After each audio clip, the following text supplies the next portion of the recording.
Hello guys, বলতে পারবেন আমি কোথায় আছি?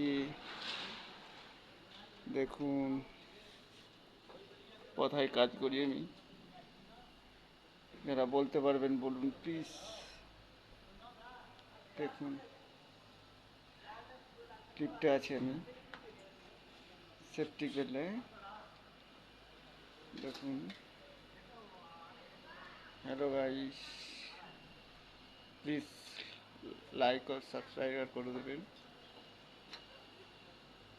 যারা প্রবাসী আছেন প্লিজ সাপোর্ট করবেন। আমি কোথায় কাজ করি দেখুন, এই দেখুন, দেখছেন জীবন মরণের রিস্ক। লাইক এন্ড সাবস্ক্রাইব করে দেবেন। 18 তলায় বিল্ডিংয়ে আছি, প্লিজ একটু সাপোর্ট করবে, পেজকে ফলো করবে, বন্ধু হয়ে সাপোর্ট করবেন।